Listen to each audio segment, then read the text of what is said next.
What's up, Internet friends, and welcome to another episode of the PlayStation Plus Game Club. I am your host, Kevin Garaventa, aka the Portland Kevin. And like a book club, we pick one game from the PlayStation Plus extra library and talk about it way too much. Today, we are talking about Skate Story. Coming from the creative mind of Sam Eng, this mostly solo-developed game was published by Devolver Digital and released to all platforms in December of last year. You get to play as a nameless demon made of glass, skateboarding through a psychedelic version of hell. Along the way, you meet other oddball characters and help them on their journey while listening to music from the band Blood Cultures and John Fio. None of that really conveys how trippy this game can be, but we will do our best to try to explain it because this game's best asset is the vibes it rides on.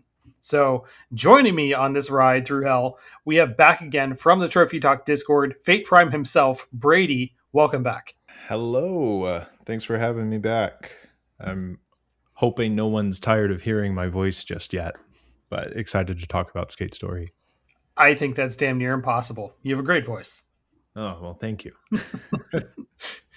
And you'll recognize this other voice from the preview episode we did for the Big Walk preview over on Trophy Talk. Nick Hyett-Schnell, welcome back, and welcome to the Game Club channel officially. Thank you so much. Glad to be here. Yeah, it's great to have you here. I appreciate both of you guys jumping in really quick and playing the game over the course of maybe a week and subbing in for a few other people for the recording. We're kind of just doing this off the cuff, and this is a really quick recording, so I'm glad to have you both here. Absolutely. And before we start talking about Skate Story in like a deep dive, I do want to give you guys the chance to plug any projects you're working on. Nick, I know you've got a podcast. Tell us a little bit about that. Yeah, so it's a variety podcast with my 4 best friends from up north in the Washington area, one of which I've known for 30 plus years. And we just talk about whatever's on our mind. We played for a lot of game nights over and over again and realized that we had a lot to say at the beginning of it. So we thought we'd just hit record. We wanted to keep it very natural, slice of life. A lot of it is just turned into teasing and making fun of each other in the best possible way. And the podcast is called Fool Ball. That's FOOLBALL. Originally, it was going to be a podcast about sports until we realized how much most of us don't know about sports, which turned out to be a great experience. And you can find that on Spotify. That's excellent. I'm happy to start a podcast with you if you'd like about something I know nothing about. Oh, that's my favorite time to do it. Because then you can put out on the internet how much you don't know about something and pretend you do. Yep, we are complete fools. We have no certification whatsoever to be talking about what we're talking about, and that, I think, is the best way to do it. Yeah. And then Brady, over in the Trophy Talk Discord, I have seen you been posting lately about your 7 Summits project. How's that going?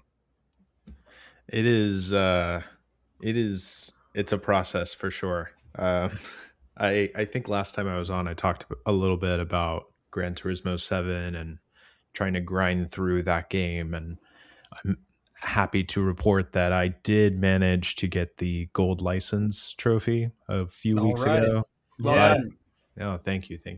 It's definitely the hardest trophy in the game. So now it's kind of just grinding for currency, grinding through the 50 multiplayer matches. So there's light at the end of the tunnel. And then I'm going to jump into Rain World, which I'm pretty hyped about. Yeah, you're just going to have to cruise to the end right now, at least for Gran Turismo 7. So absolutely.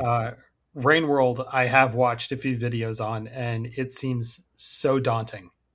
But at the same time, like it's one of those where there is a lot of discovery that you have ahead of you. And I love those kinds of games that let you discover things on your own. Yeah, for sure. I've played a little bit of it, and the environment and predators and stuff running around in that game, they do not care. I have died so many times already. So that's going to be really fun to kind of just unravel and maybe die a little less. That in itself is its own goal. Yeah, absolutely. That is awesome. Yeah. But again, speaking of death, and like going to hell, we played Skate Story. Excellent segue. I try, please. Not proud of that one. Oh, I love it. It's perfect.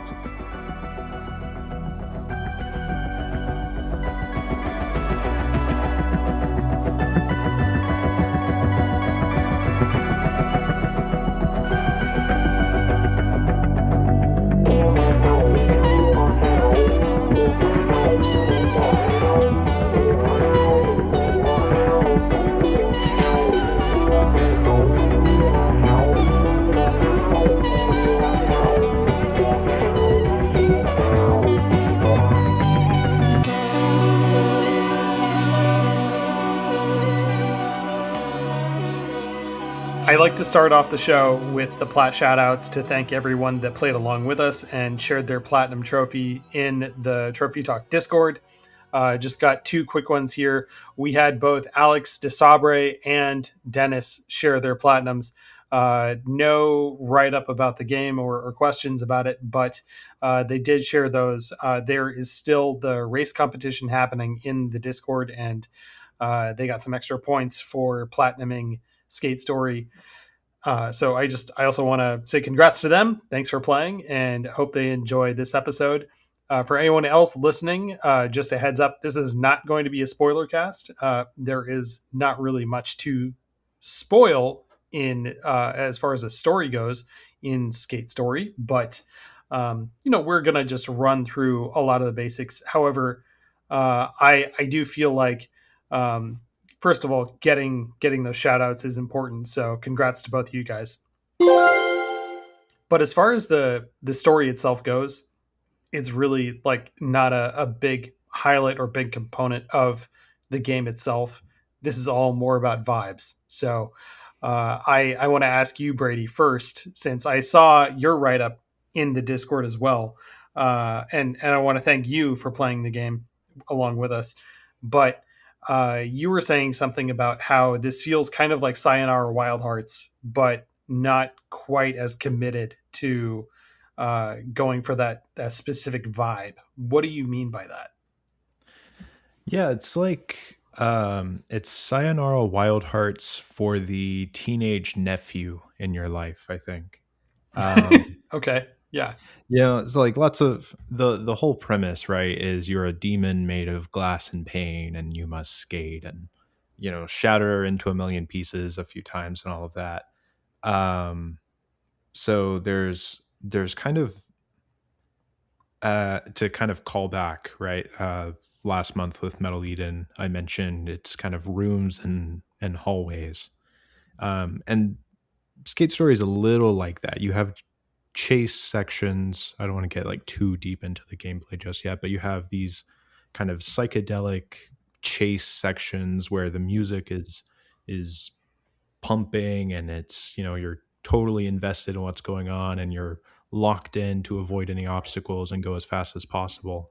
And then it slows down dramatically and there's almost it's like a lo-fi beats to study to kind of environment, and you're in this just like chunk of city where you can just skate around and listen to almost like elevator music in a way. And I think the game does a really good job of to give it its credit, it kind of balances the two elements in my opinion. But I am curious about, because those hallways, those chase sections just feel so good and the music is so, Blood Cultures did a fantastic job with all of this, and it just all flows together really well. I did kind of wonder, would this game have been better served just fully leaning into that, right? And it's just levels of different chases, different environments as you go, but it's just like action all the way through. Or because it's heavily inspired, I think, by the Tony Hawk Pro Skater games and that kind of thing. Does it lose kind of the feel of the game by if you removed those, I guess? Yeah, well, that's a good segue. Like, what is your history with skating games? Did you play Tony Hawk growing up, or skate? And like those two are the two skating games that I can think of. But were there any others that you played as a kid? Yeah, I was definitely more of a Tony Hawk person. I never actually got into the skate games, but I Mhm. remember spending a lot of time in it was Tony Hawk's Underground 2 specifically. I played a lot of Pro Skater. Um, it was like the 1 and 2 combo pack. Mhm. I actually you mentioned the 7 summits thing that I'm trying to work on. That combo pack was part of the first one. So Oh, I okay. did all the trophies, spent quite a bit of time in that game, and I was actually surprised by just how much muscle memory just sticks with you, Yeah. because you're Yeah. kind of you're just going as fast as you can. You hit a ramp, you go 20 feet in the air, and you spam buttons until you land, and you know try to bring the combos together. This game's not really like that. I tried to go up a few ramps, or the like half pipes, I guess, and you don't launch 20 feet in the air, but um, yeah, that's my experience. I've played a lot of Tony Hawk, so Yeah. Yeah. Okay. Yeah, and you're right about excuse me, you're right about the muscle memory because I I I'm not that familiar with skating games. The one that I played the most was Tony Hawk 3, and didn't I only played like the first few levels of that game, like the Foundry and then the Canadian level, and I think there was one more that was a downhill themed level. But uh, the one that was like the game that would be closest to this that I played a lot of would be the SSX series, and this one, doesn't really translate to that as much. And I'm guessing that this game feels a lot more like Skate than it does Tony Hawk. But you know, between the two, I really don't. I don't have enough of a history with either one of those to to feel it in this, and really it was just more about uh, cruising around with the vibes of the game and the music. But Nick, what's your history with skating games? I think I've played every single one that I can think of, with exception of maybe two of the Tony Hawk games. I played all of Pro Skater. I played all of Underground. I played American Wasteland, Project 8. Wow. I played the Shaun White skateboarding game, which was a lot like the original Skate 1, 2, and 3. I played the Mhm. newest Skate. I played Rocket Power on the PlayStation 1. I played the Wow. demo version of an extremely goofy movie that came in a cereal box forever ago. I don't know how I ended up with all of these skateboarding games. I didn't seek them out. I found them. I enjoyed them. They played weeks on end for myself. It's been one of those weird, strange enthusiast experiences for me. So this kind of Yeah. fit well into what I was expecting, and also very much the anti expectation, and not really anything in between. I sort of loved that juxtaposition, that this is so different from all the other ones. Really. Wow. Yeah, Out of I think that with what we were talking about with Skate, I think it does feel a lot more grounded in terms of the gameplay and the feel of the actual skating experience. yeah. It definitely doesn't feel like the McTwist over the helicopter experience as it what did before. It doesn't have that Yeah. same experience, but it's got the more grounded. It's all about what is happening with the board or what could possibly be happening in the real world. And I sort of Yeah. loved that. I like when that happens, when they lean more into the grounded portion of that. Obviously, Mhm. the visual, totally different conversation, but the skating alone, that's how it felt. And a Yeah. lot like some Yeah. of the other ones that I've enjoyed. Okay. Okay. Do you skate at all? I used to. I Okay. skated when I was in middle school. I had an Element skateboard. I was a very big fan of that. They were a lot more curvy and great for like tricks and stuff, but they were lighter. And so I always enjoyed all those different experiences. And I think that's what got me into skate for the first time, because the only thing Mhm. prior to that we had was Tony Hawk and Sean Palmer snowboarding game, the SSX game, like you were talking about before. And so having something that was a little bit more grounded, where it was all about how you flicked your controller in terms of how you would flick the board, and it was all connected to that. Yeah. And being able to do some of those tricks, which I definitely couldn't do now, but I remember what it was like to have to do that, and it was kind of fun to have that. Yeah. Yeah.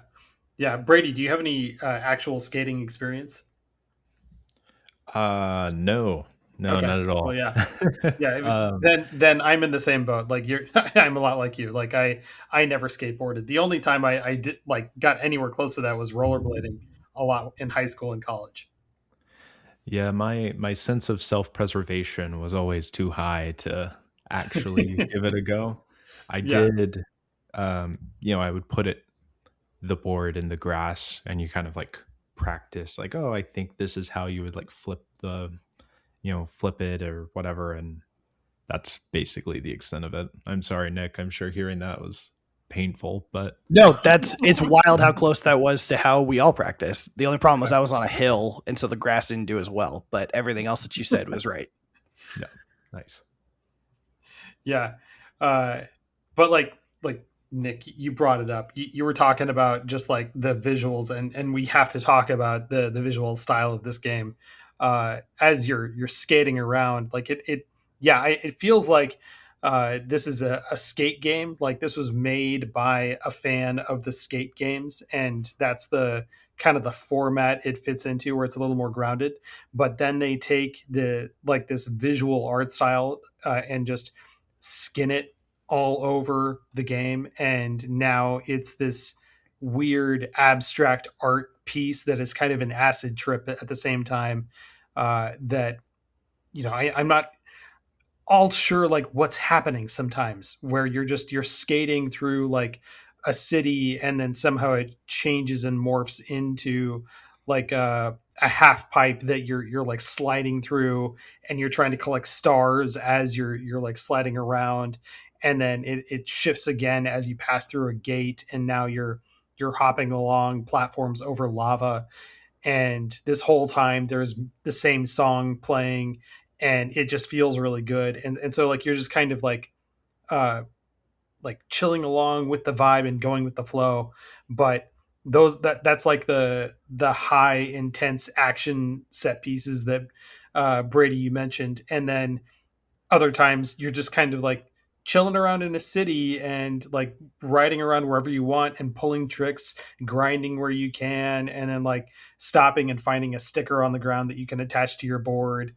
And again, just chilling out to the music and having a good time, casually just trying to pull off tricks. And there's no major objective, or there's no like real threat to you at the time. So you don't really have to worry about anything. You just want to play around and try out some tricks and test out things.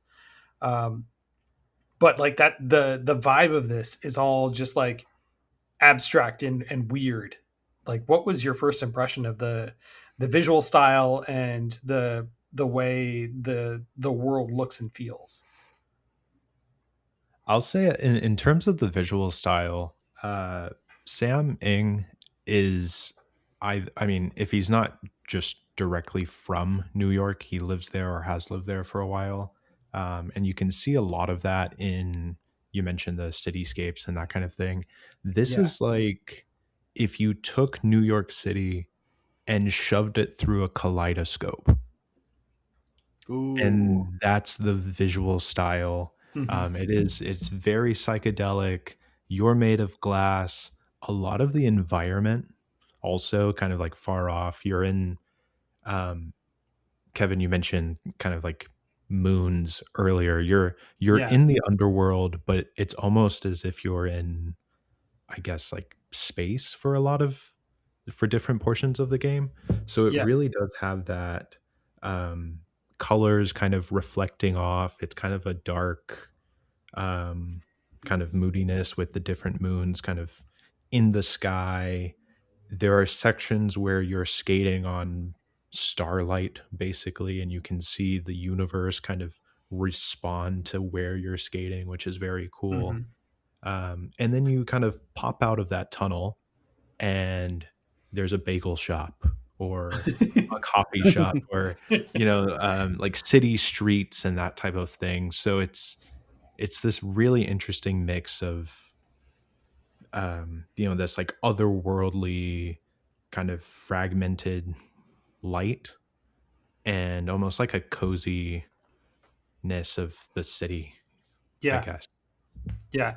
And it's also very abstract at the same time. Like when you said it's like a kaleidoscope, it's not like that scene in Doctor Strange, where they go into like the mirror world and everything just sort of starts to fractal out from each other like a kaleidoscope, and like you see duplications of buildings everywhere. It's not like that. Instead, it's almost like they took this weird paint effect or this kaleidoscopic effect from one very specific angle of a wall or a texture, and then they just bleed it out all over everything. And it's a collage of all these different like pieces of wallpaper or paint or glass that's reflecting stars. It's all very abstract looking, where everything has like these low polygon geometry like shapes to them, but then they're covered in these very artistic looking like textures. So this is something that is really hard to describe, and if you were to just like look at a picture of it, then you understand what we're talking about. But it is very striking and definitely unlike any other game style that I've ever seen. So as soon as you see a picture from Skate Story, you'll know exactly where this is from, even if you don't see the skater in it. And that's how distinct I think it feels and looks. But Nick, did you have any thoughts about the graphic style specifically? Yeah, the only thing I want to add, because I think Brady really nailed it on the head with the New York vibe. The only other thing I wanted to call out was the evangelical side of some of what gets called out. Like there is the conversation of you being a demon, the conversation of sin, and a lot of the philosopher experience that come around, and a lot of what you're skating on having it be words that flow by. And there's something that of that feeling that kicks in, and the only way that I could describe it is if I was to try and close my eyes and imagine what skating looked like just as a feeling without actually seeing around what everything else is going, it was sort of that perspective of what it feels like, the sort of flow state that comes in. And the only experience I could think is when I did used to skate, or whenever I got into, shameless plug of any other skill set I want to add here. But when it comes to that moment when you're just living in the experience of skating and you're not, and it's like you're almost floating or flying, it's sort of like the game tried to capture that as much as humanly possible without having the focus being, what is the skill set or what is the trick that you're going to do, or what are the point values or even the time parts that come into play. It's really trying to capture the flow state of when you're just living in the moment of skating. What is that like? And I think that really plays out with how it visually looks, because so much of it is, like you said, abstract. So much of it is like more simplistic in what it's symbolizing, not so much what it is, until you get to like the bagel spots and the New York City portion. Yeah.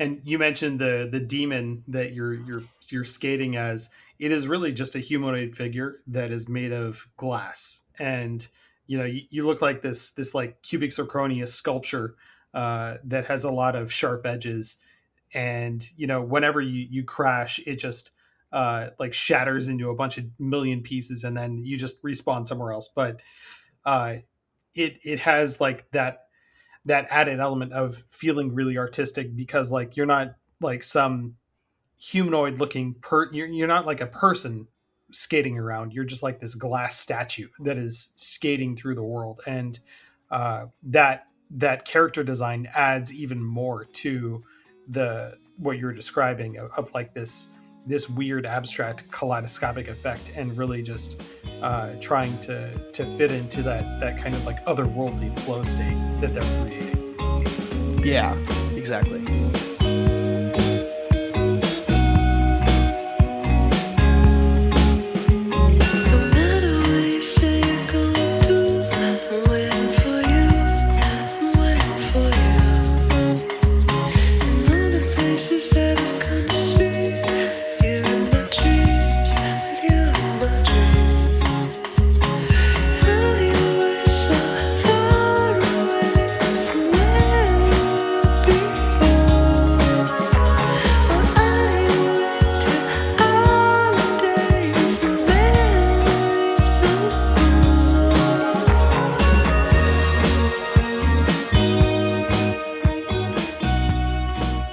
then like what else adds to this flow state is the sound design and the music.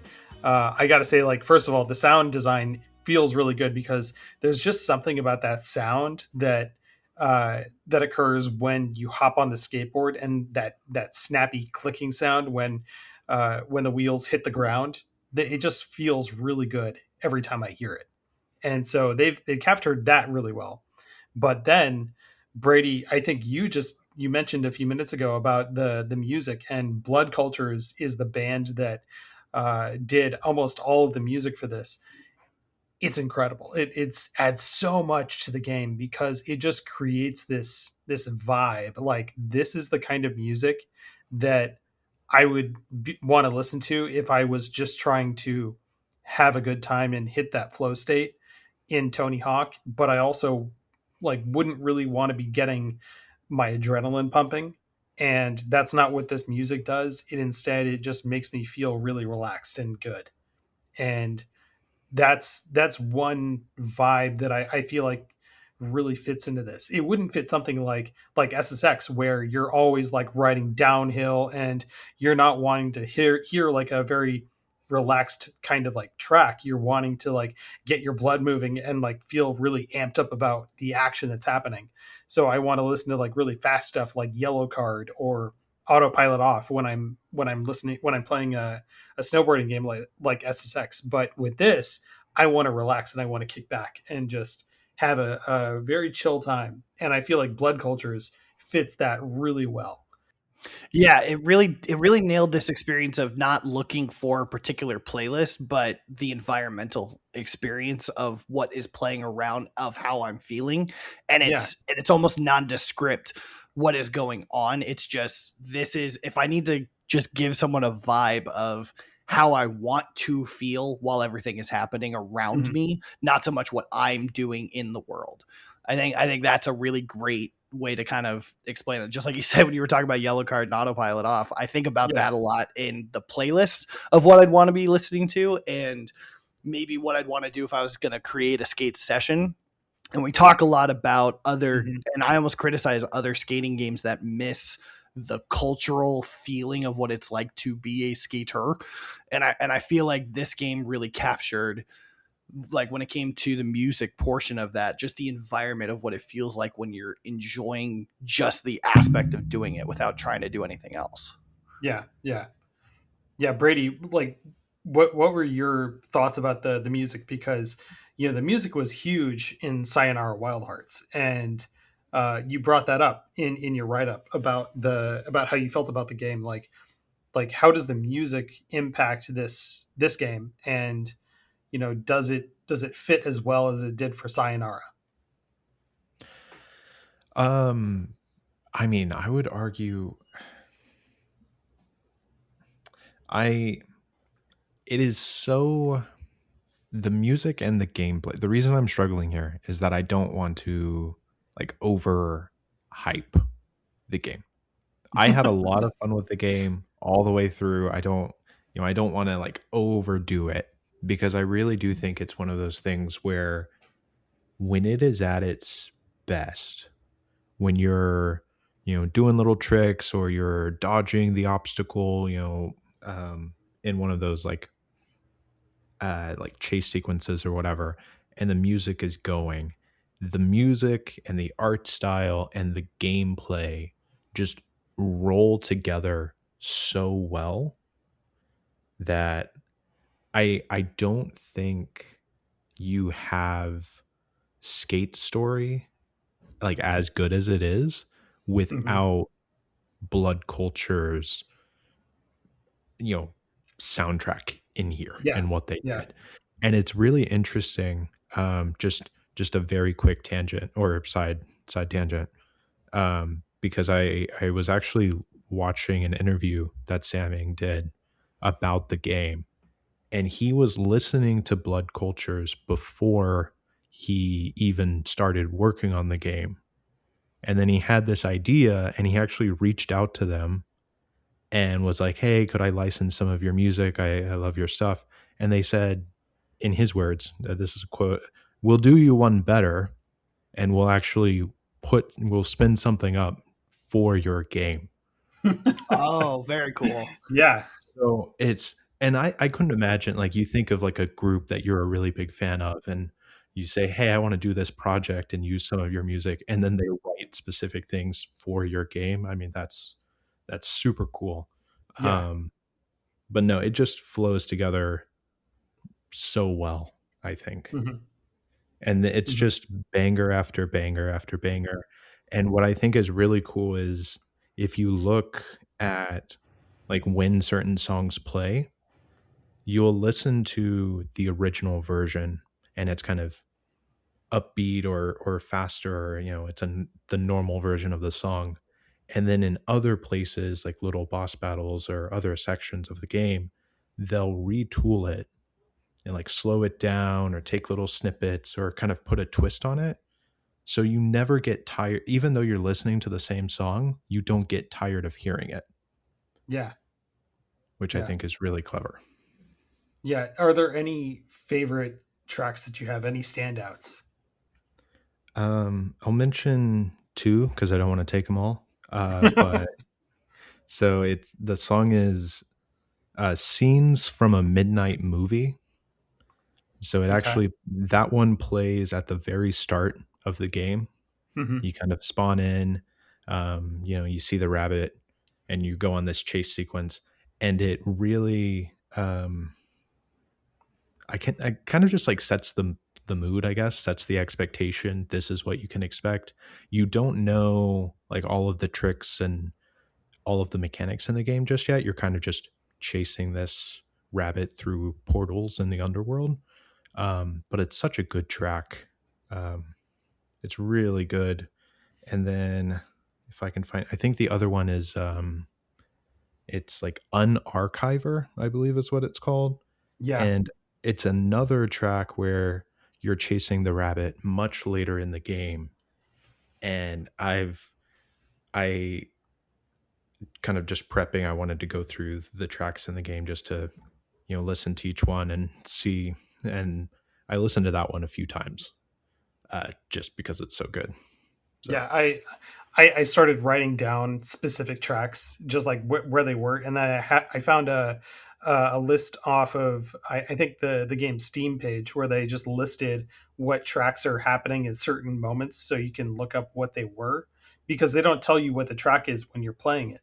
And an archiver was one that I went back to and I was like, what was this? This was amazingly good, and I had to write that one down. And I've got a list of like 20 tracks from the game that I loved. And then I found the YouTube playlist that has like 90 tracks from the game. So there are a lot in here. They threw a lot of music in here, all of it by Blood Cultures. So it's fantastic. But Nick, do you have any favorites that you want to shout out? I didn't actually get onto which track lists they were, but I definitely know there was one when we're talking about the spots where everything is like super flow state, we're going crazy into like Yeah, downhill and everything's going fast. One of the spots that I feel definitely chills out and it's a little bit harder is more the exploration stuff. So when we're going around the city and there's yeah, not really that much to do, there was one in particular I noticed, and it's the level that I think is actually the bagel shop and the subway. That one I noticed I actually really enjoyed, because that's one of the things that I'm looking forward to in a lot of skating games is some of the exploration. And when there wasn't much to do in that, I wanted to take at least one time to spend a little bit more time relaxing and seeing what else I can pull off. And it was yeah. that particular area. I'm not sure where it was in the game, but I know it's very early on, probably the third exploration area that it was.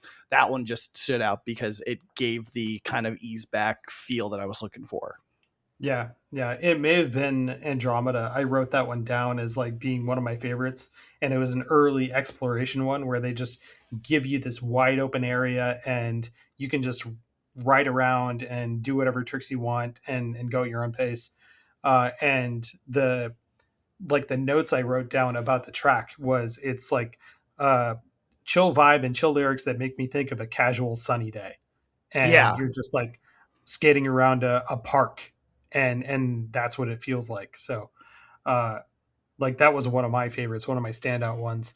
Another one was set it on fire, and I started listening to uh, all of the music by Blood Cultures on YouTube just to go through like all of the different tracks and find the ones that I thought were like fantastic. But Set It on Fire started to get repeated in my listening because I loved it so much.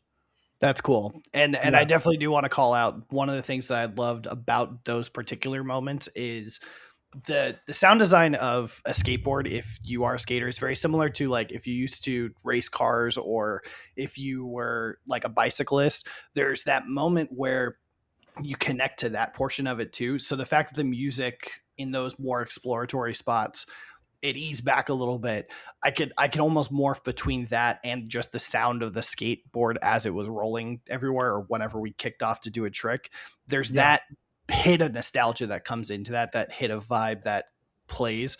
I think that was probably one of the things that I enjoyed the most in between those. Whereas because I wouldn't be able to notice that as much when we're going into the more story driven portions. What I love too about that is that like with the sound design, like every time you do a trick, you get that like sound back, and it's not just the wheels popping off the ground and then landing back to complete the trick, but like also just the sound of the skateboard grinding along. Like anytime you like do a slam where you like complete a trick and do like a finisher for that combo, it like has a heavy thud and like a shockwave blasts out from your skateboard, and it has a heavier weight and heavier feel to it. That's awesome. And then like every once in a while you're going to find a track that has skateboarding sound effects in it, and it adds to the vibe that you've got. So some of these, like I know I keep saying that like it has this chill vibe to it, but at the same time it also feels very epic, especially in those downhill moments or when you're fighting one of the moons and you're trying to bring it down. That it just feels like there's a lot going on, and it's awesome and epic, but For sure. still like it is there for you to have fun with. So that it never feels dire, which I really loved.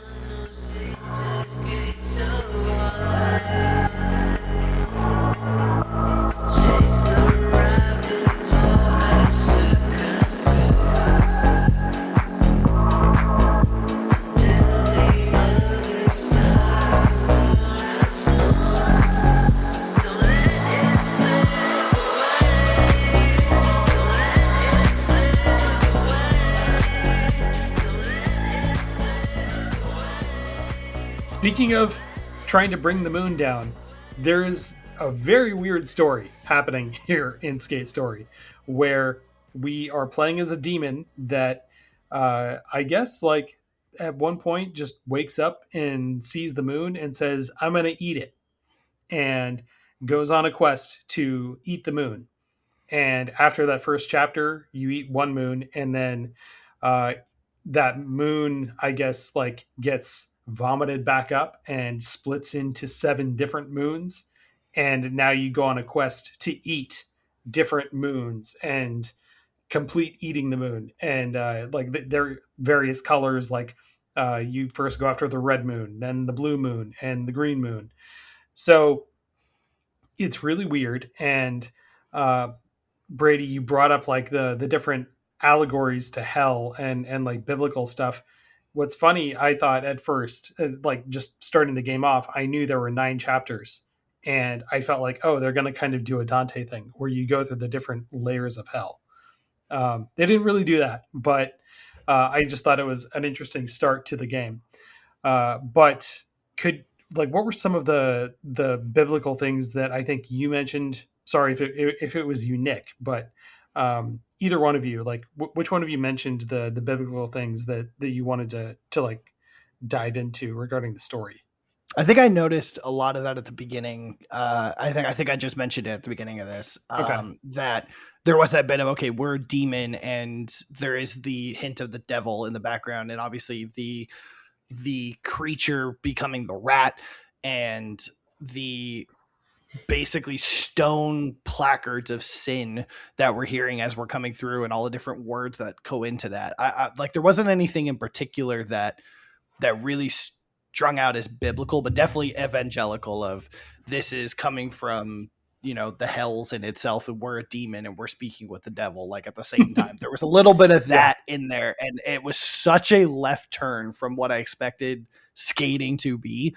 Like, there's always something to it. Like, and there's even a little bit of it coded into this where I expected it to be mainly about, like, the corporate man and the suits versus, the artist and everything. I expected that. And there is even a little bit of that when we start showing, like, the eyes watching and everything like that. But then it suddenly took that left turn into, like, okay, now we're going to eat the moon. And the dialogue itself starts going into that experience too, where it's just like, you see a stone, this stone pops up, it tells you to eat the moon, you're not going to go follow the rabbit, you're going to go get a bagel now, also you need to go clean the clothes for the devil. And it's like the whole experience of where each of those came into play. I was such a fever dream of a moment of, wait a minute, what are we doing? I thought I was just here to skate. And there's that.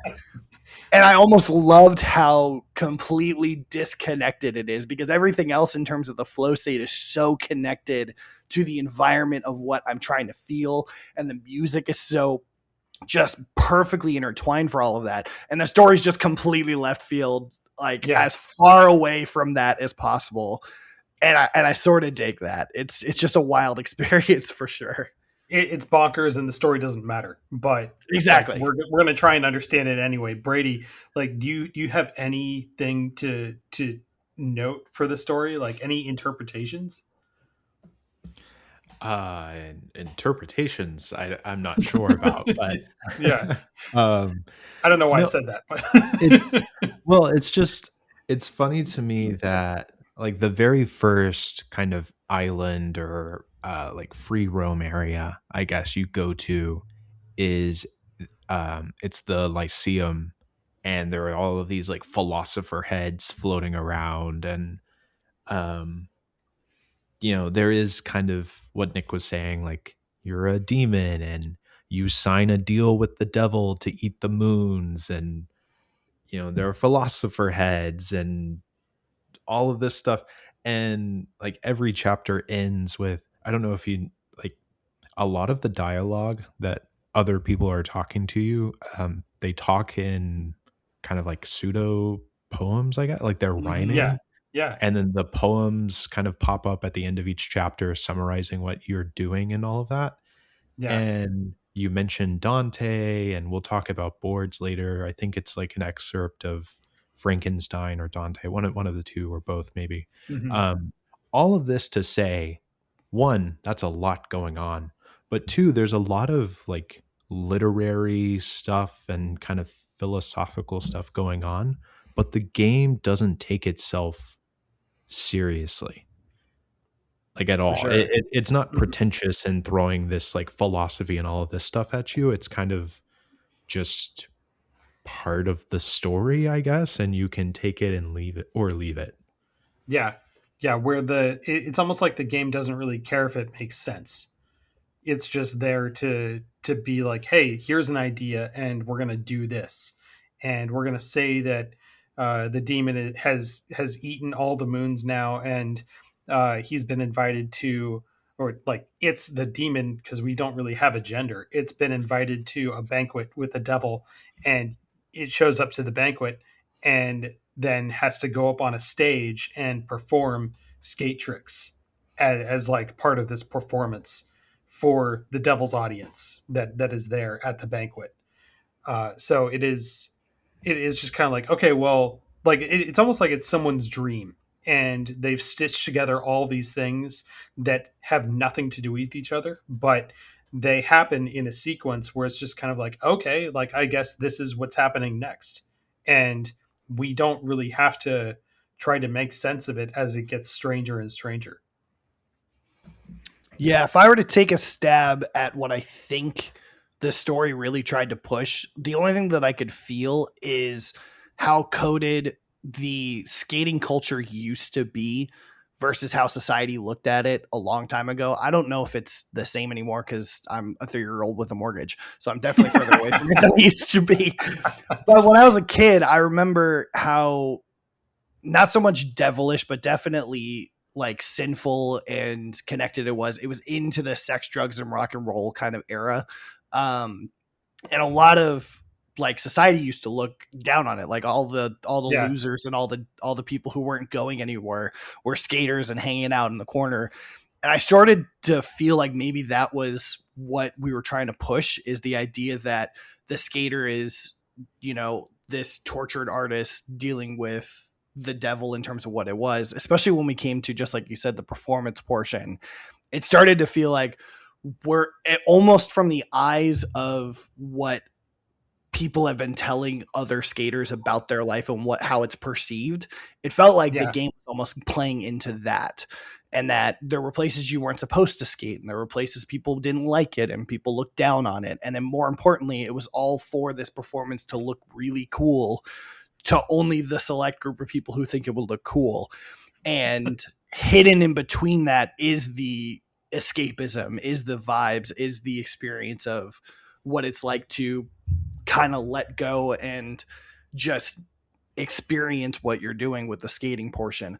That's as close as I think I can get to. I have no clue about the moons and the centipede. I think that's where I get lost on everything else. Everything else about this tells me this is not letting the man get you down and trying to deal with that from the perspective of man itself. Yeah.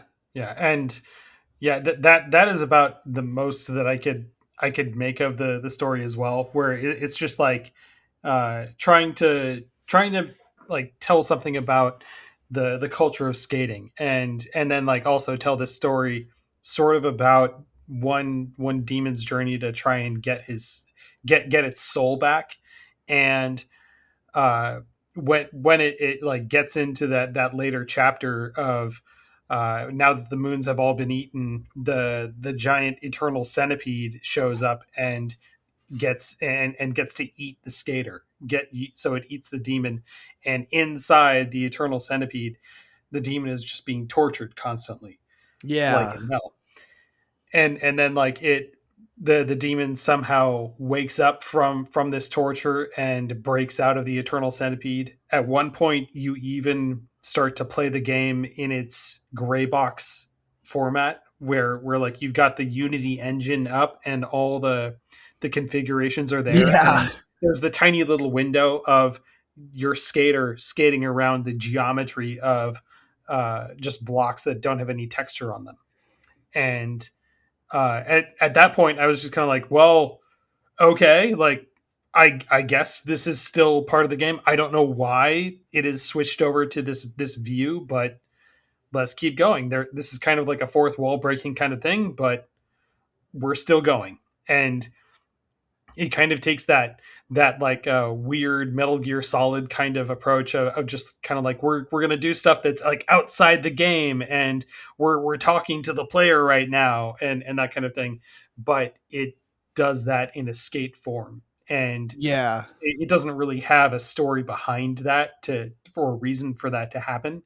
But with how bonkers the story has been so far and how unconnected it feels, does it really need a reason to do that? I don't think so. And so we just kind totally of like agree. watch this. We just watch it go. But the feeling that you get of like taking down the moon one by one is really cool, because I love those battles where you get into an arena and you have to skate around and like land tricks within a spotlight to like get the moon to take damage, and then once it's taken enough damage, it comes down to the playing field, and when you skate up to it, you get to eat it. Or you have to like grab chains and start doing tricks that are being called out on these chains to then start pulling it down. And like it is very interesting how they integrate skating into these sort of boss battles per se to then make the story continue further. And so like when you get to that final chapter and you have to fight the giant eternal centipede, they take you through all those different forms of battle that you've done against various moons, and you have to string them all together. and do them like within a certain time limit too. That's the only time where I felt like the game started to push back. And there was one time where I wasn't able to finish one of the boss battles before the timer ended, and so I had to restart it. I was like, "Oh shit! All right, well, let's Yeah. try again. All right, come on." So it was really cool, but at the same time, most of the time, I was just kind of like, I don't know what's going on, but this feels really good. I love the vibe. Yeah, and the best part is those moments doing the boss battle felt like the amalgamation of every sort of mission based thing that you had to do in another skateboarding game. Yeah. 9 times out of 10, if it was a variable, it was usually another skater, or in this case, it would have been another demon skating against you, and you had to basically try and beat their score as you're going. That, like, I'm glad we didn't just go to that. I thought that was what the devil was going to do at the end, is that we were going to do some skate off. Yeah. The fact that it's, hey, we got to try and hit these points and hit, in this area that you have, and you got to basically pull off a trick in this session, that's pulling from so much of the experiences of other games of what it's like to actually try and accomplish, some form of mission, which we even get when we have it later in one of the exploration ones and we're trying to find words. It's almost exactly like, every other game that's had, those floating out and about somewhere. The first word that you're looking for has 5 letters, and I thought to myself, oh, of course it has 5 letters, like the word skate. Yep. Thank you, Tony Hawk. Yeah. I was waiting for combo, like to where you had to get them all in one. I'm so glad that wasn't in this game, and I thank Sam Mang every moment for that. Yeah, yeah. Well, like even if it was, I think you would have been able to do it because there are some fantastic accessibility settings in this game.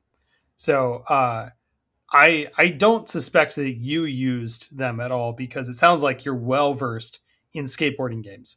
But I definitely did. Because it made it a lot easier for me to just complete tricks. Before I turned them on, I was having a hell of a time just trying to land a single trick in this game, and let alone a combo. I could not keep a combo going for my life. And every time like you activate one of those like demon sigils that appear somewhere else in the map area that you're exploring, and you have to like ride over there, but you want to do tricks along the way, I would never be able to either get there in time or get a combo high enough to make it worthwhile. So I turn on the accessibility settings, and suddenly the board is doing tricks for me, and I don't have to worry about that. And most of the time, I'm doing a lot better. There are other times where I do fail trying to land a combo, or like trying to get to that spot to like slam a trick down. But it did make the game a lot more accessible for me. Brady, did you end up using any of the accessibility settings? So I played without them for a while, and to kind of just set the stage a little bit, it's like the basic trick controls, I guess. You hold, maybe like the bumper button or the left trigger or the right trigger. You hit circle, and that kind of does the trick for you. But there's like a timing mini game that you can do to kind of maximize your score, increase speed, all of that good stuff.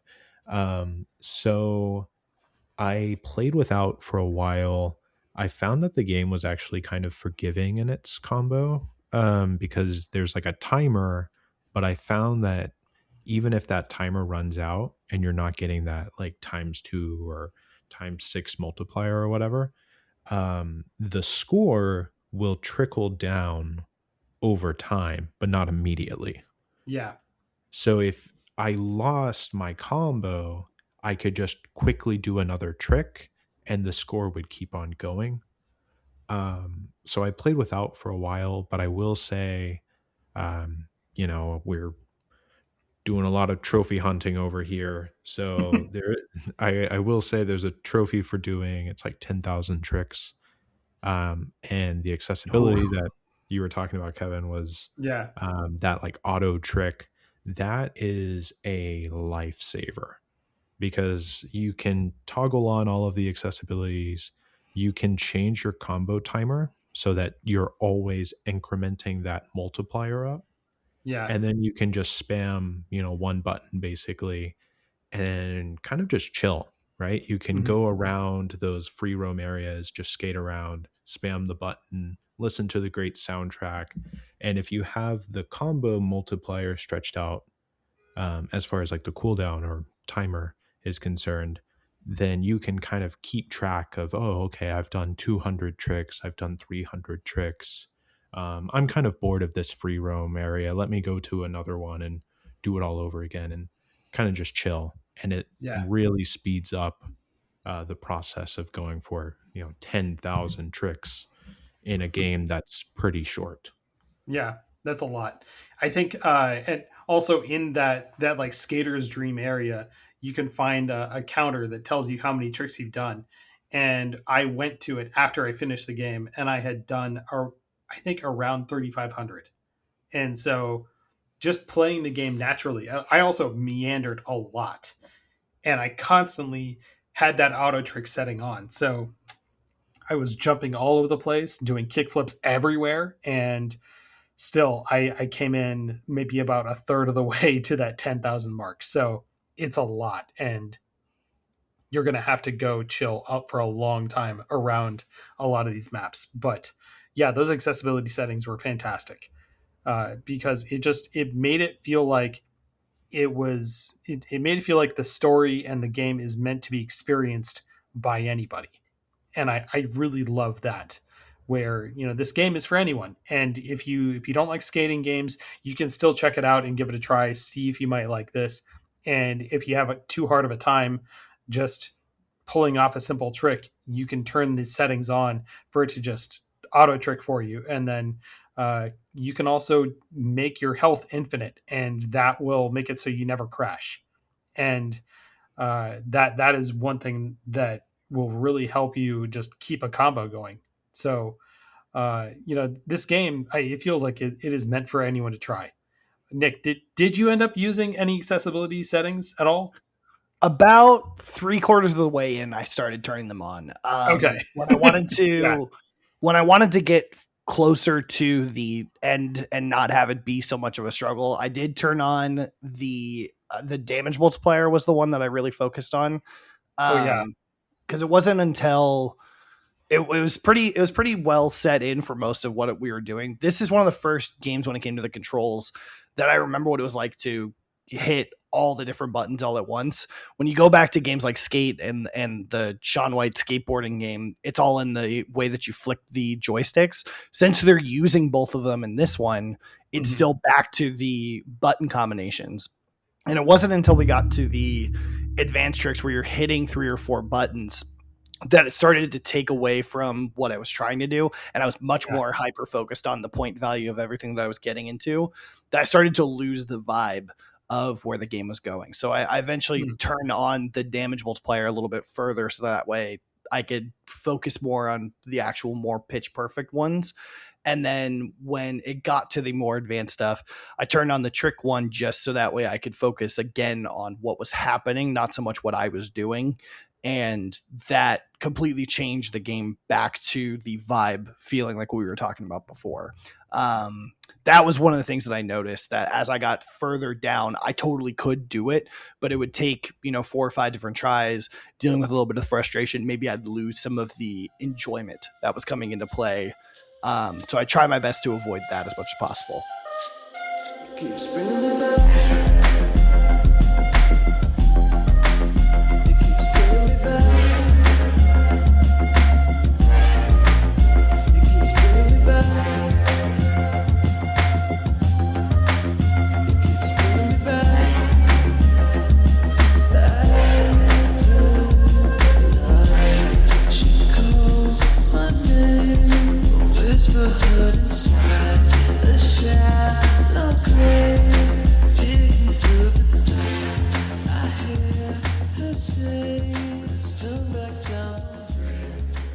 Way earlier, you mentioned decks, and like if you're in a skating game, there have to be ways to customize your skate deck, choose different artwork for it, and in this game they have stickers too for you to put on your decks, and I love how you can like find these decks hidden in the world, or you can buy them from a shop that is somewhere in the area, like a spot that's like next to the bagel shop in the first area, or down the street from this house that you have to chase around as it like floats through the air in another area. But it is really cool how you can customize your skateboard, and you can like change the wheels and the trucks on them. But what were some of your favorite decks, just off the top of your head? I'll be honest, I really loved the default map one a lot. It had kind of the perfect, like, more simplistic feel than I typically like when it comes to, they really capture a lot of the style when it comes to like what different kind of skater you want to be. With skate environments, you get the more poppy feel, you get the more hip hop and street feel, you get the more rock feel or hardcore metal feel. And this kind of got all of that with a couple different types of silliness. And I used the default one probably for about 3/4 of the game, up until I found one that was like a one-way stop or sign with like a stop sign on the back that I used. Oh yeah. Because I enjoy that sort of playfulness of what it is. And that was really fun. And then there was one other one that was a little bit more like staticky, trippy, that I can't remember the name of, that I wrote down and forgot it. It was like a purple and blue kind of thing, I think, that had it was almost like a sound bar, like a sound wave. Yes, exactly. I loved that one. But yeah, I just enjoyed the skateboard map one. I found out later that you can actually buy that one as like a real life skateboard deck. And I was like, that sounds amazing. I would love that. Oh, wow. And then my final shout out, as just an honorable mention, there was one that was, I think it was called Flesh Made. And it was just a call out to say that no generative AI was being used. And I just appreciated that so much that it was thrown into it. But the idea of it being flesh made is now just, that's my new hashtag for the year. I love that. Shout out to games that are flesh made. Exactly. Absolutely. What about stickers? Like, first of all, I love how the more you use your skateboard, like the more you have a specific deck selected, it's going to get cut up and scratched up, and the graphic on it is just going to start to disappear. And if you add stickers to your skateboard, they will also get scratched up and start to disappear. And so over time they will fade, and the deck art will fade out. But I noticed that happening with stickers too. Did you put stickers on your deck as well? Yeah, in fact, most of the time when I play these games, I do like when it's a little bit more purist, where it's just the deck. But because it kept getting scratched, I kept putting stickers to basically block those spots, and then they'd get scratched too. And I just loved the aesthetic of it. I don't think there was any. I mean, there was just a plethora of them that I really liked. There was like a fried shrimp one that I really enjoyed. There was a. There was a pizza one which seemed very perfect and self-explanatory, but the fact that it was called like somebody's lunch or somebody's breakfast, that I was like, oh, okay, that person knows the vibe of skaters really well. There was the 99-cent one, the Have a Nice Day. I noticed when I was like trying to buy them that I kept getting the same one, and that was a whole way of nostalgia, trying to get a special sticker from those machines. That also came into that. Yeah, because you keep getting one that you don't want.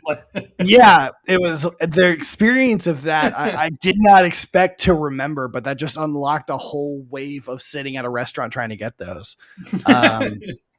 Yeah, I put on a bunch of different ones, and it's very similar to what it was like getting stickers back then. Is you just set them and forget them, and then eventually someone would be like, "Oh, that's really cool," and it's like, I forgot about that one. Yeah. And I sort of love that I almost had that experience throughout like the last half of this game. Brady, did you have any favorite decks?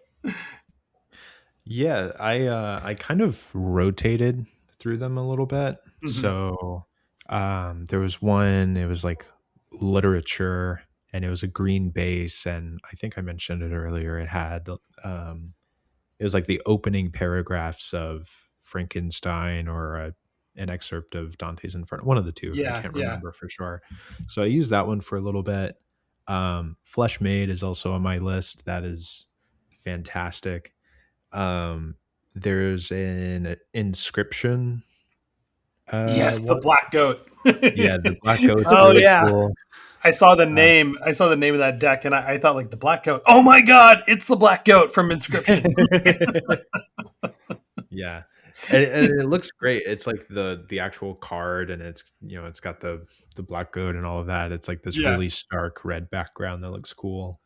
The last one I'll mention, it was kind of an accidentally cinematic in a way, I guess. So you mentioned earlier the kind of final boss fight in a sense where it's almost a victory lap through all of the moons.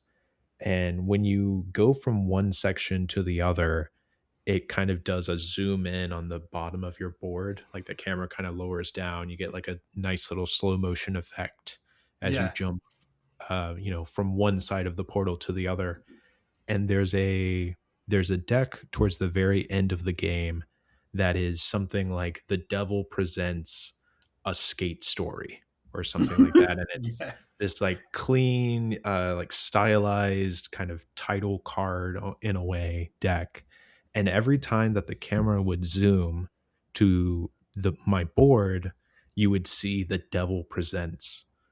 So it was like a really cool kind of I guess like callback, or like I said earlier, like the victory lap kind of thing is like, oh, the devil presents this new section of the final area and that kind of thing. So I liked how accidentally cinematic in a way that became, Yeah. just rotating through the boards. That's a good one. I didn't find that one. That's awesome.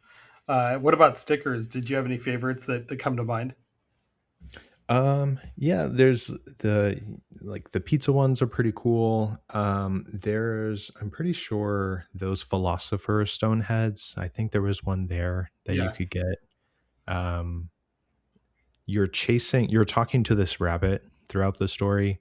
Um and you could get a little blue sticker with the rabbit silhouette. So I got a few of those in those machines that you were mentioning, those Hmm. little like coin machines. And those just covered the board.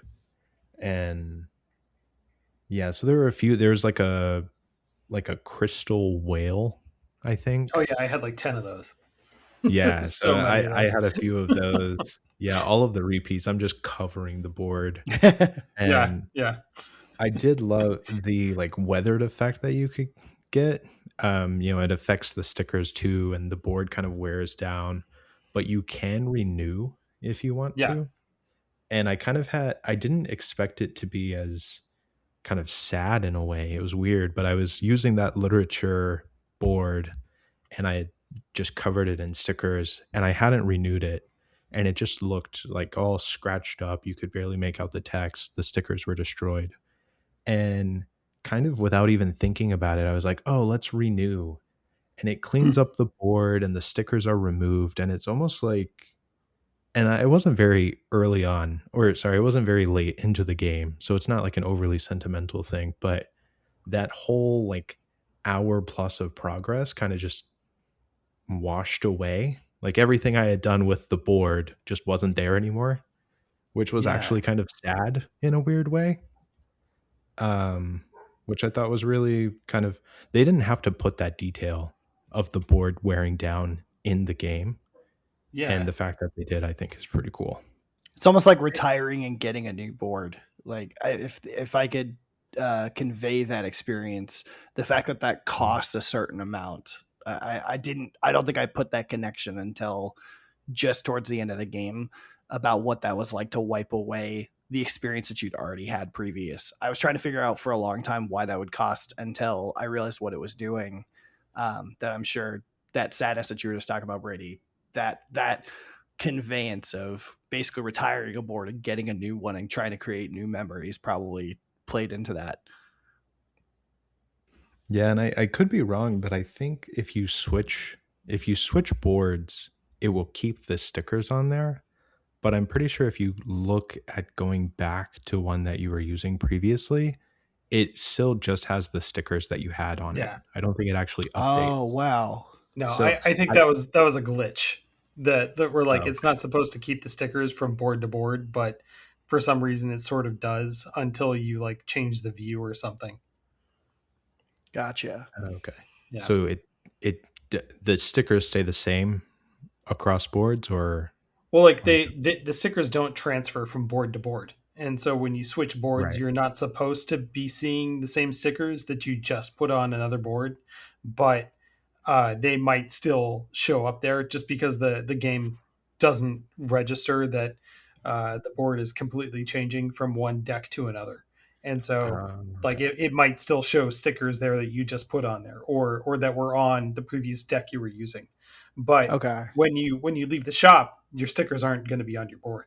And so like that's just the game catching up to what you were doing.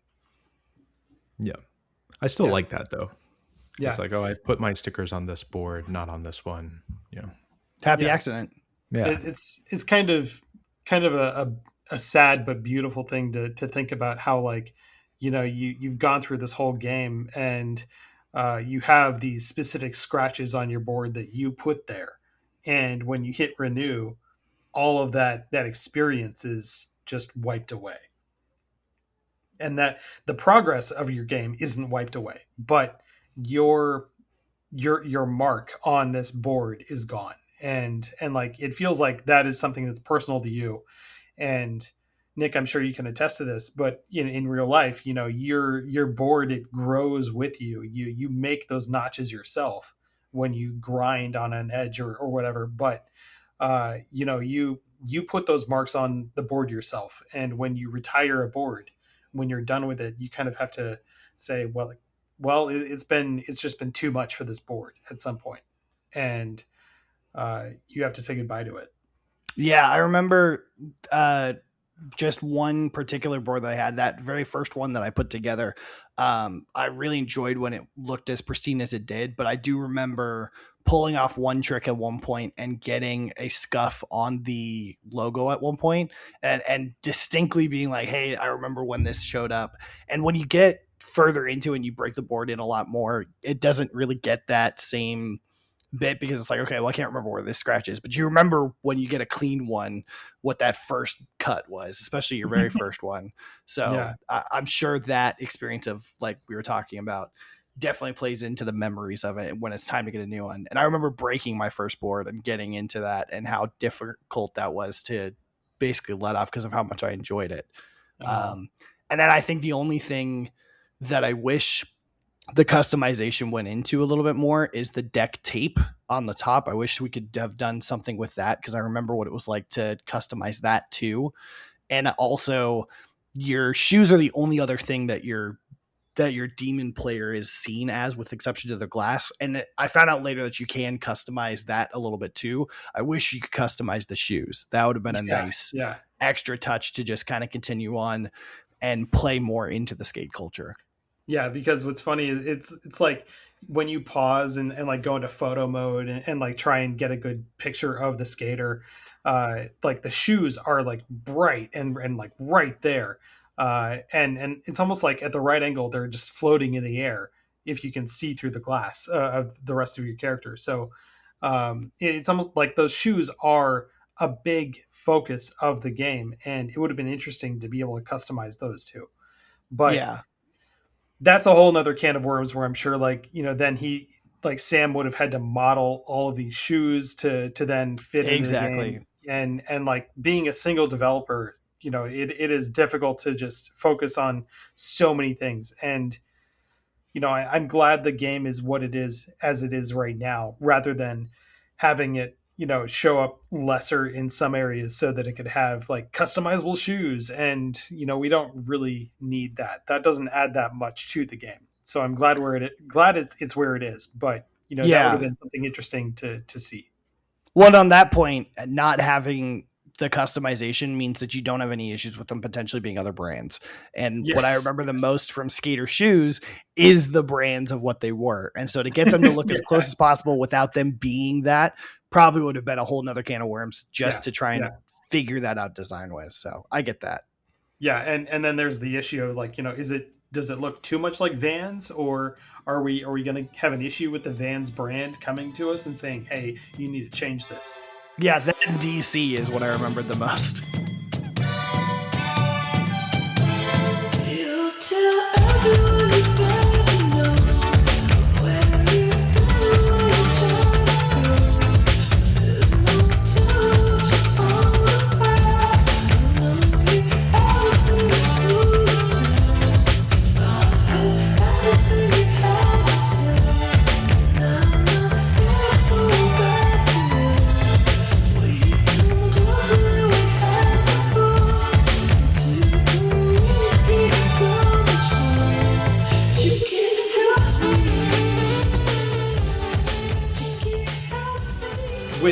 everything we've talked about, I like to ask, who should play Skate Story? Nick, with your experience playing so many skate games, who do you think Skate Story is for? I think the game is for people who have just liked skating games in the past. If there's any aspect of I've liked skating or I've liked the portion in a game where you do skate, you're going to like this game. It's going to be very hard to not appeal to other people. If anything, unless people are really heavily into just Tony Hawk and the OG skate games, and having this be that sort of trippy experience, I don't think that's really going to like push people away from it. I think the vibe experience for people who've gotten into that sort of playthrough will enjoy this. And I think this will be like a good staple that'll feel outside of the box from that.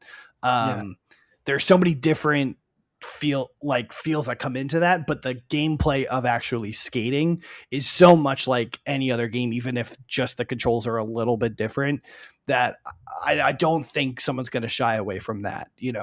There's a lot of different people who like some of the more abstract stories and enjoy passion projects of what it's like to feel something. I think people will enjoy that too, but primarily just anybody who's ever been a skater, enjoyed it or liked it in the first place will definitely vibe well with the game. Yeah. And Brady, like, who do you think should try Skate Story? Well, I mean, I think I agree with everything Nick said. If you like skateboarding games, you'll probably like Skate Story. But also, I mean, if you've ever had just like a random late night on YouTube and you've ended up on like longboarding compilations, like that side of it, Yeah. and they're kind of just coasting downhill. They're going fast, but they're like kind of just chilling almost. They're surfing on the streets, which is kind of the whole point of skateboarding originally. Yeah. But if you like those, you'll like Skate Story because there's a lot of that kind of feeling there where you're just kind of chilling, put on some music and go skate for a little bit. So yeah, anybody, it's accessible enough too. And if you're a fan of just like, I don't know, zany stories or just seeing people do, I guess, like unexpected things in a game, if you like Untitled Goose Game, you'll probably like Skateboard. Totally different games, obviously. But if you Yeah. just like, oh, I'm a goose messing with people, you'll probably like, I'm a glass demon eating moons. It's really up in the air, approachable for a lot of different people, accessibility settings. It's not like an overly difficult game. Yeah, it's kind of for a lot of different people, I think. Yeah, you can almost turn all those on and just make it a different game of experience, almost just like a very minimal visual story at that point. Yeah, because then you don't have to worry about the tricks. You don't have to worry about crashing into a wall or tripping over a ledge at some point. Time limits. Yeah, there are time limits you don't need to worry about. It's all just an experience. And I equate this similarly to Sayonara Wild Hearts, where this is an experience more than a game, and it is intended to just be seen by anybody and experienced by anybody. And those accessibility settings are there for that. Yeah. I think Josh has mentioned that he plays Sayonara Wild Hearts periodically, like he's played it multiple times through. Put Skate Story in the rotation. Yeah. Because it's a very similar, I think. That's a really good pull of a game too. Same with Colin. I know that Colin bought Sayonara Wild Hearts like twice. Once for the episode that he was on Game Club for, and then he bought it on Switch to just show a bunch of his friends. And I feel like Skate Story would be a very similar experience for him. So he should check that out too. I highly recommend both Josh and Colin. You guys go try this game. It's going to be right up your alley. But we did talk a lot about the vibes and the style of the game. are there any games that you want to recommend that really lean into their own style of what they're going for? And Brady, I'll throw it to you first since you brought it up. And I know, like last month, you recommended Roller Drome. That is still on my list to try out. Oh Thank yeah, I you, love that skating game. games. Yeah, yeah. Yeah. But like, what else could you think of that like lean into their style?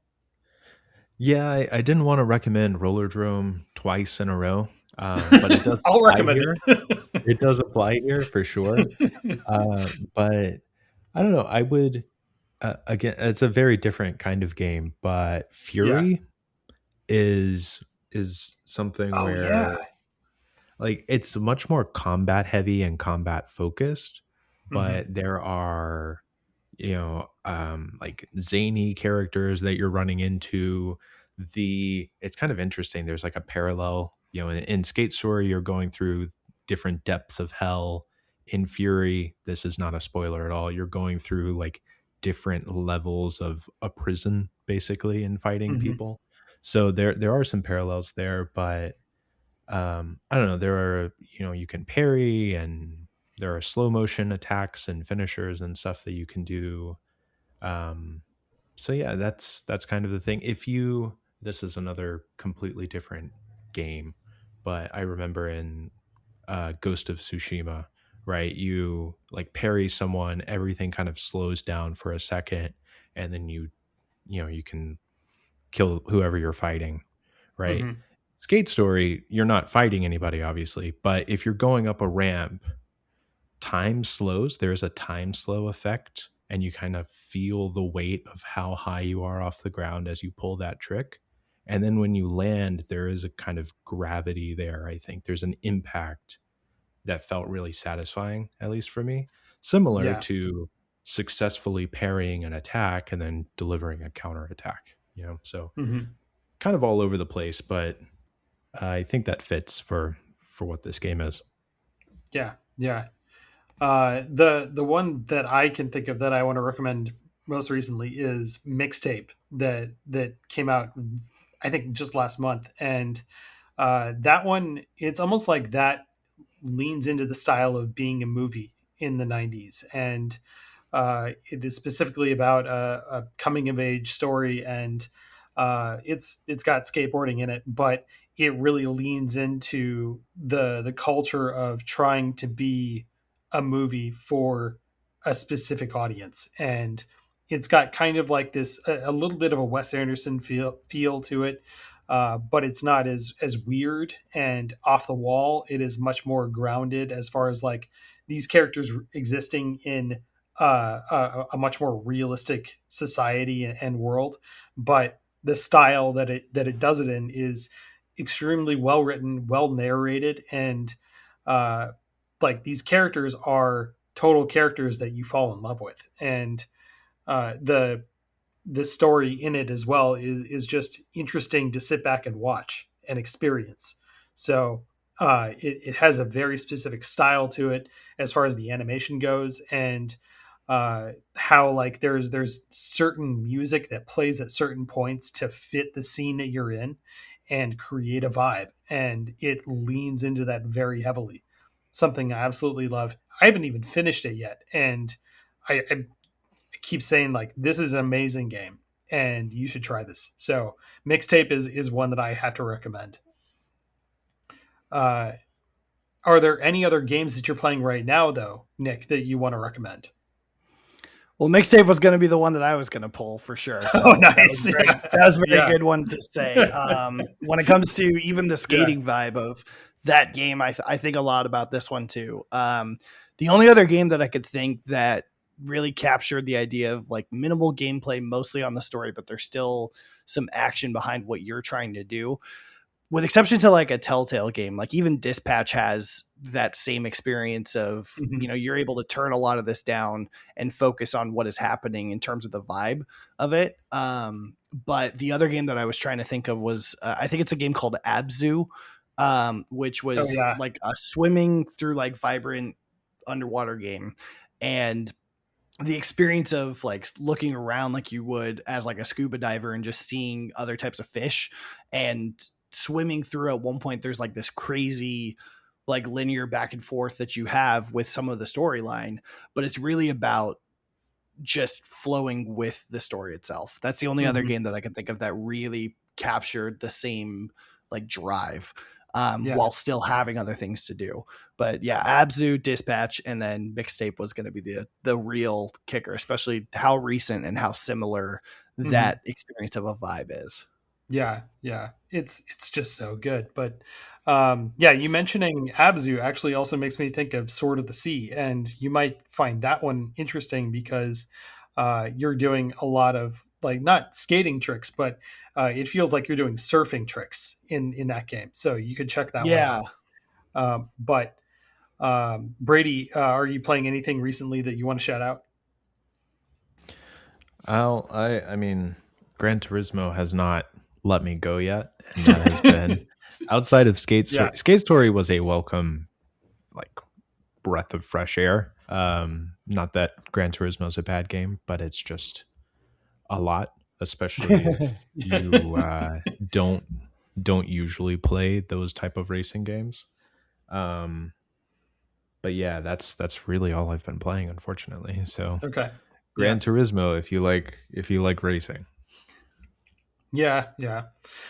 Well, the last recommendation I have is for next month's game. And Nick, you mentioned games that are more of an experience rather than a game or something that you can just go through for the story itself.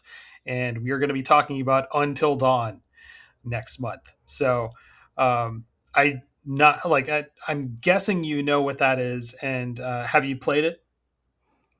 Nope. And I'm pretty sure that is definitely the wrong person to pick that one. Oh, I okay. love, don't get me wrong, the game is phenomenal and I appreciate every aspect of what that one is. But Yeah. I've told you multiple times, I have the constitution of a Disney prince, and I will not be seen playing most of the horrifying games that come through. That game in particular has so many wonderful unlocks to the story and how it plays, for sure. And there's a Yeah. lot of really great pieces of that, but I definitely watched that like through the slits of my fingers with all lights on at noon. Like I could not do much more than that. So for all you other Disney princes out there, enjoy hearing about it next month for sure. Brady, like have you played Until Dawn recently? No, I've No? actually Okay. I completely missed it, but Oh, okay. Well, I might talk my wife into playing it with me. this is a great one to sit down and just watch as a group or like kick back and watch as a movie for one night. It is much longer than a movie itself, but you could think of it as almost like a TV series, and it is one of the best narrative games that I have played in a long time. It For those that don't know what it is, like my mother-in-law who listens to the show. What's up, Rosemary? Hope you had a good listen. But Until Dawn is it's almost like a horror movie that has been given a few things for you to do as a player to try and make the characters either live or die, and you make choices, and you choose whether they go left or right, or if they run it or hide from a monster, and you try and have them survive through the night until dawn. We've done a few other games from the same studio uh, in the past, and they've been Little Hope and House of Ashes, but we've never done Until Dawn until now. So I'm looking forward to this one. I played it way back in 2016 and loved it, and can't wait to jump back into it again. So I'm looking forward to it. It's been more than 10 years now. Oh no, it has been 10 years since I played it. So this is going to be great. But Yeah, I look forward to hearing yeah, about it. yeah. And just one last thing. Nick, if you want to remind us again what your podcast is called and where we could find it. Yes, you can find my podcast Fool Ball. That's FOOLBALL on Spotify primarily, and probably soon at one point on YouTube. And you can also find me streaming on Twitch at Nash. That's NAHS 24601. Awesome. Okay. And Brady, uh, where can people find you if they just want to be your friend? Yeah, if you decide you want to be my friend, you can find me on Discord at Fate_Prime or on PlayStation at Overrated Fate, also with an Okay. underscore. Awesome. Yeah. Well, thank you both for being here. I really appreciate it. I hope you had a great time playing through Skate Story. Yeah, for sure. Thank you so much. Yeah. Thanks for having me. And for everyone listening, I hope you had a great time listening. I hope you have a great day. Hope you look forward to playing Until Dawn. And until then, please remember to be excellent to each other. Bye, everyone.